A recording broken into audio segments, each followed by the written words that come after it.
พวกแก้วพวกควันเอาสนองเอาบัวมาอยู่หัวพันคงได้ผูกมันสัมพันธ์มาอยู่ด้วยกันหากกันแพ้กันเอาสนองเอาผัวมานอนแม่ข้างเอาเถิดมูลนางดีกว่าว่าง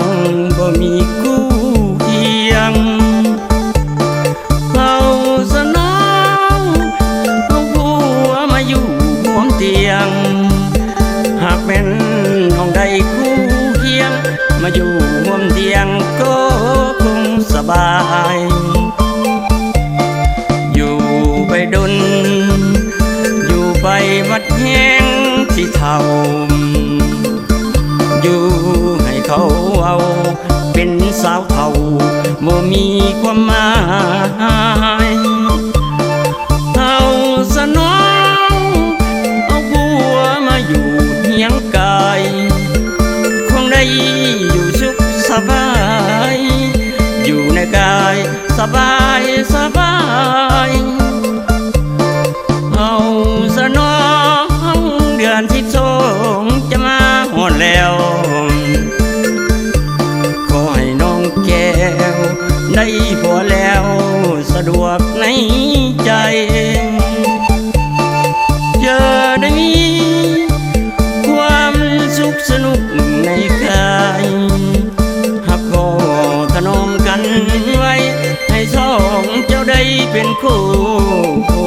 เมีย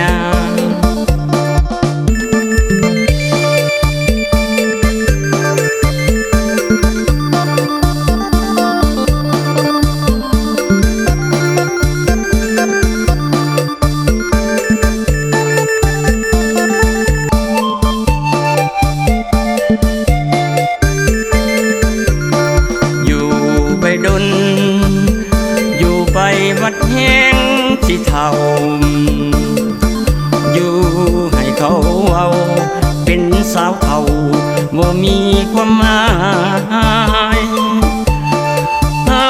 สนองเอาผัวมาอยู่เฮียงกายคงได้อยู่สุขสบายอยู่ในกายสบายสบายเอาสนองเดือน12จะมาหอดแล้วขอให้น้องแก้วได้ผัวแล้วสะดวกในใจจะได้มีความสุขสนุกในกายหักคอถนอมกันไว้ให้สองเจ้าได้เป็นคู่เมีย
เป็นสาวมือสอ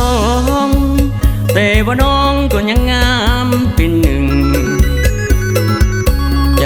อายสับทิ้งริ่งน้องบ่บายผู้สาวมือสองคิดถึงน้องจนแทบขาดใจชีวิตนี้ให้ขอมอบให้แต่น้องส แล้วได้ลืมลาน้องเป็นสาวมือสองแต่ว่าน้องก็ยังงามสง่าน้องนั้นงามเงินนางเทวดาเหมือนที่ว่าอินผมฟันแต่งงามหลายลีลาสวยโสภาแม่นวลแก้มแดงบุญอายบ่สมคำแพงแม่น้องแก้มแดงอายหักน้องสิได้มองผู้สาวมือสอง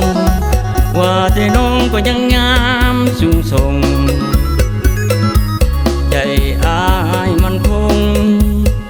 พะวงหาน้องบ่ลืมแต่ว่าอายนี้ยังบ่มีวันลืมลายามใดก็ปรารถนาอยากได้น้องมาเป็นคู่เคียงนานผู้สาวมือสองว่าแต่น้องยังหักอายอีหลีแม่ยอดนาลีแต่ไอ้นี่หักน้องจริงใจ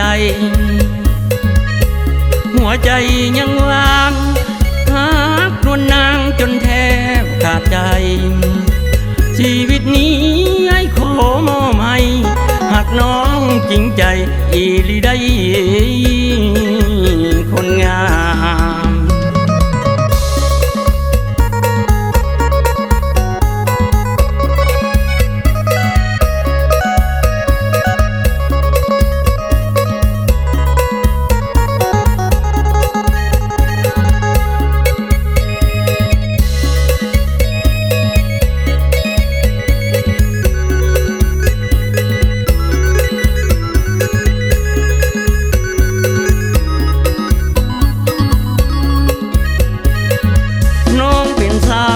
สอ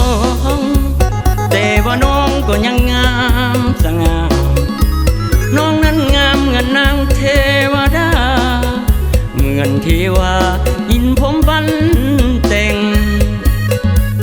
งามหลายลีลาสวยโสภาแม่นวลแก้มแดงบุญอายบ่สมคำแพงแม่น้องแก้มแดงอายหักน้องสิได้บ่สาวมือสองว่าแต่น้องก็ยังงามสูงส่งใจอายมันคงพะวงหาน้องบ่ลืมแต่ว่าอายนี้ยังบ่มีวันลืมลายามใดก็ปรารถนาอยากได้น้องมาเป็นคู่เคียงนานผู้สาวมือสองว่าแต่น้องยังหักอายอีหลี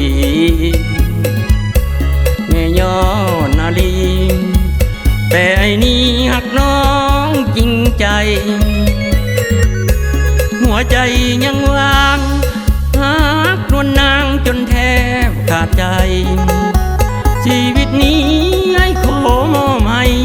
หักน้องจริงใจอีหลีได้คนงาม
คำจา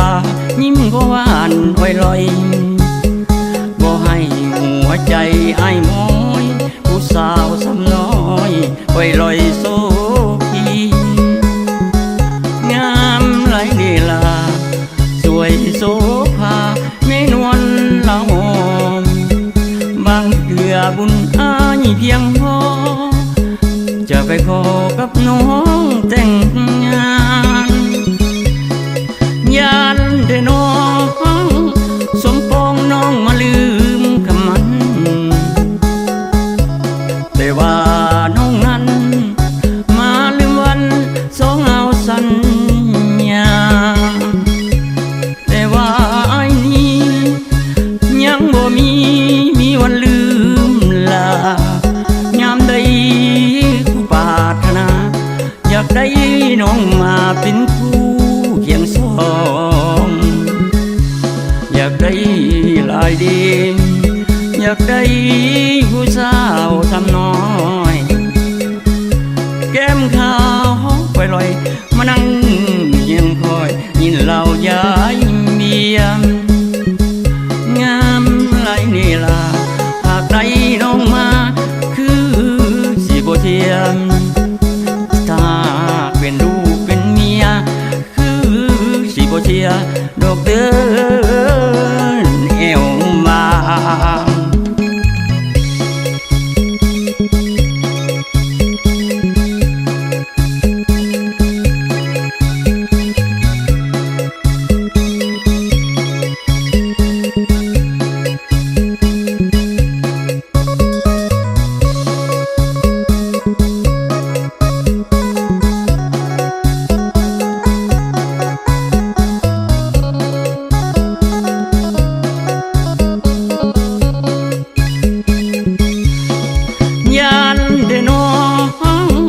สมปองน้องมาลืมคำมัน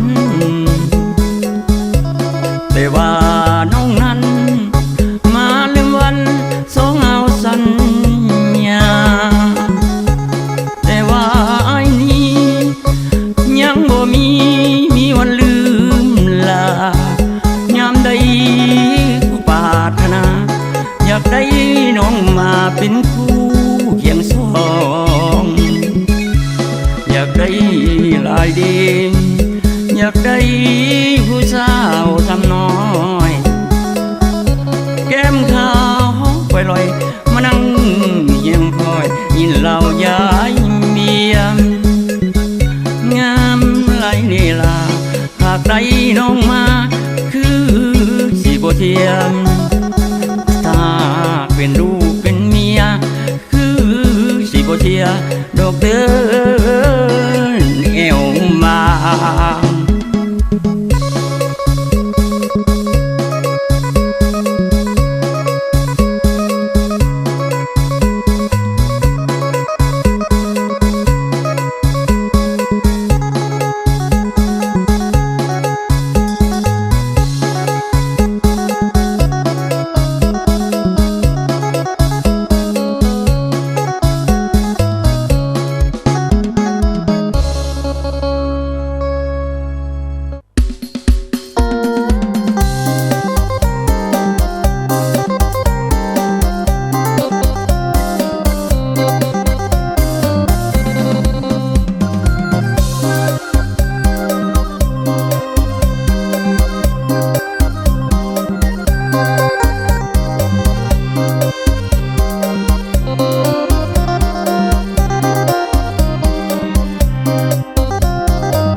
กินเหล้าอย่ากินหลายดอกเด้อหมู่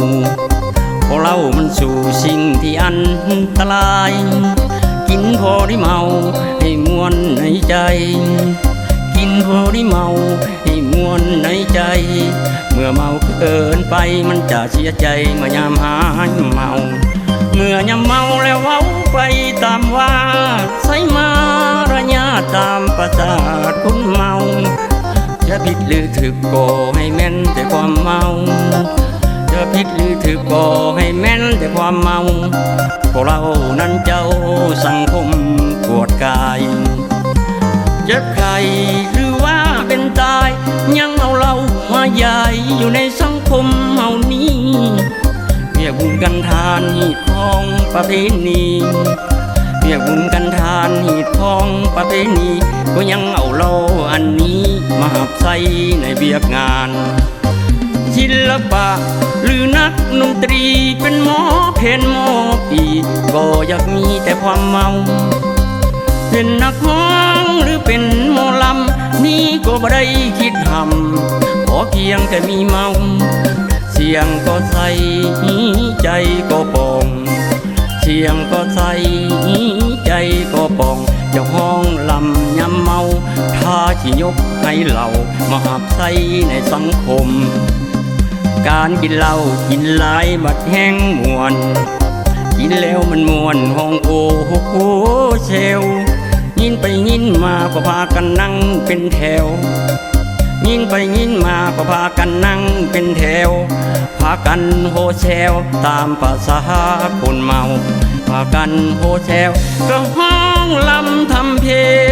ง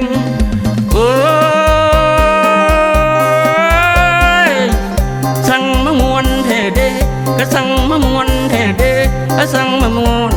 เทเดมวนเทดีกัดยามเฮาเมาเหล้ามวนเทดีบัดยามเฮาเมาเหล้าคันคิดฮอดเจ้ายามกินเหล้ากินเบียร์คันคิดฮอดเมียยามเมาเบียร์เมาเหล้า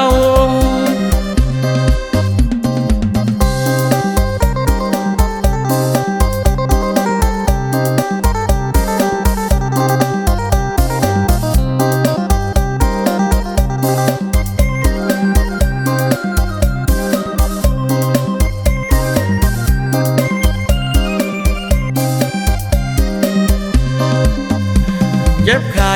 หรือว่าเป็นตายยังเอาเรามาใหญ่อยู่ในสังคมเฮานี้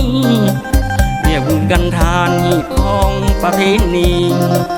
เรียกบุญกันทานหีดของประเพณีก็ยังเอาเราอันนี้มาหับใส่ในเบียกงานศิลปะหรือนักดนตรีเป็นหมอเพนหมอปีก็อยากมีแต่ความเมาเป็นนักร้องหรือเป็นหมอลำนี่ก็บ่ได้คิดทำขอเพียงแต่มีเมาเสียงก็ใสใจก็ปองเสียงก็ใสใจก็ปองเจ้าห้องลำยำเมาถ้าที่ยกให้เรามาหับใส่ในสังคมการกินเหล้ากินหลายบัดแห้งมวนกินแล้วมันมวนห้องโอ้โหเชลยินไปยินมาก็พากันนั่งเป็นแถวยินไปยินมาก็พากันนั่งเป็นแถวพากันโฮเชลตามภาษาคนเมาพากันโฮเชลก็ห้องลำทำเพลง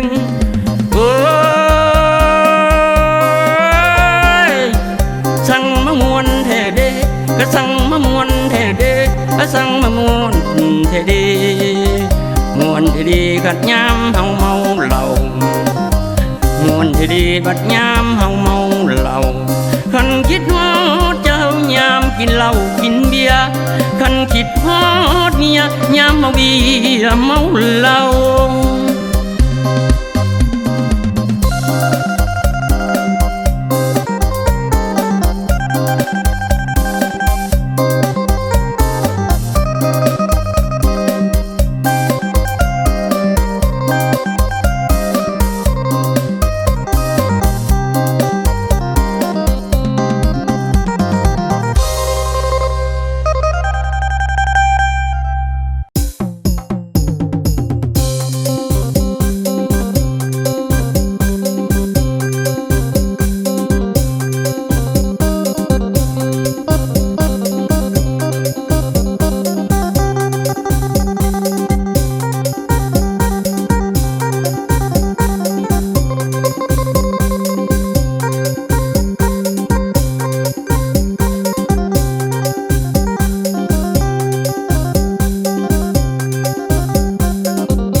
เบิ่ง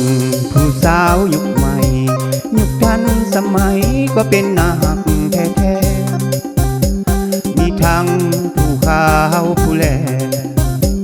มีทั้งผู้ดำผู้แลมาเบิ่งละแม่ผู้บ่าวแก่ขึ้นเฮาทุกมือเขาก็เที่ยวไปมาอวดแทงโซภามีทั้งขาวทั้งแลแต่ก่อนนั้นก็บ่เคยมีหิดของประเพณีมาแต่พ่อแต่แม่เดี๋ยวนี้มันยุคทันสมัยเดี๋ยวนี้มันยุคทันสมัยข้าน้อยข้าใหญ่ก็เอาลงเพชรลงแท้มาเบิ่งแม่และมาเบิ่งน้ำแม่มาเบิ่งแม่และมาเบิ่งน้ำแม่มาเบิ่งแม่และมาเบิ่งน้ำแน่เขาก่อนผู้ตายายายนุ่งเครื่องแต่งกายถือไปลายสิมีแต่งตัวก็ตามประเพณีนุ่งถือก็ตามประเพณีแต่มาบัดนี้สาวสินีบ่มีลายมาเบิ่งแม่และมาเบิ่งน้ำแม่มาเบิ่งแม่และมาเบิ่งน้ำแม่มาเบิ่งแม่และมาเบิ่งน้ำแน่มาเบิ่งให้เห็นกับตาเพราะมันเป็นยาวิตามินคนแก่มาเบิ่งเพื่อมีแห่งใจมาเบิ่งให้มีแห่งใจแต่มาเสียดายบัดมาเห็นตอนแก่น้อยหนุ่มทั้งเฒ่าแก่ศาลาพากันเฮฮากับสังคมยุคใหม่แต่งตัวก็แบบทันสมัยนุ่งถือก็แบบทันสมัยส่งขาเหียนขาใหญ่เพิ่นเอาไว้นุ่งโชว์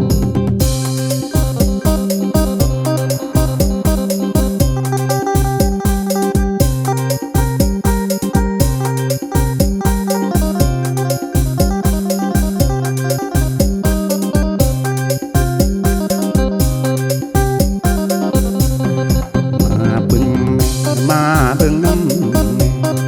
มาเบิ่งแม่และมาเบิ่งน้ำแม่มาเบิ่งแน่และมาเบิ่งน้ำแน่มาเบิ่งให้เห็นกับตาเพราะมันเป็นยาวิตามินคนแก่มาเบิ่งพอมีแห่งใจมาเบิ่ง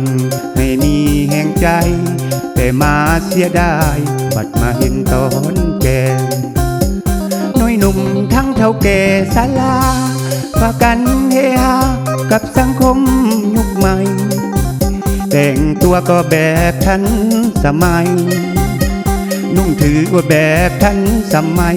ส่งขาเหียนขาใหญ่เพิ่นเอาไว้นุ่งโซส่งขาเหียนขาสันนั่นละไว้นุ่งโซ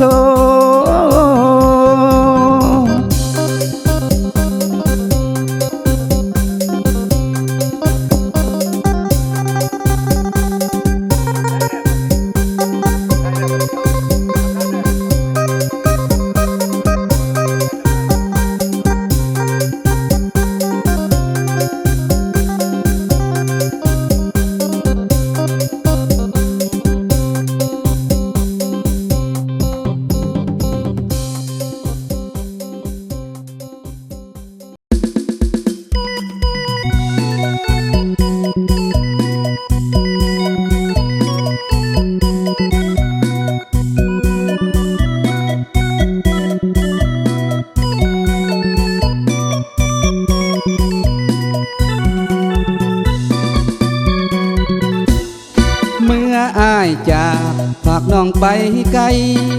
อ้ายหาไหลนำสาวในเมืองสาวท่าแขกอ้ายนี่แปลกใจเหลือเจ้าอย่าเชื่อผู้ที่ลิ้นเงินมีรถเก๋งมาคอยหาบเจ้าส่วนตัวเฮามีแต่รถไถ4 ประตูคอยหับ3 ไว้ส่วนว่าอ้ายได้แต่เดินดิน ข่าวคนดีว่าเจ้าอกหักคนน้องมักเข้ามาห่างนี้เขาเสยสมตัวน้องคนดีฮอดมือนี้มีทองกลับมาคิดให้ดีเด้อสาวท่าแขกน้องมีแขกมากหน้าหลายตาสาวหลักสองหลักสามหลักสี่กะยาผู้บนาตัวอายนี่ห่วงนา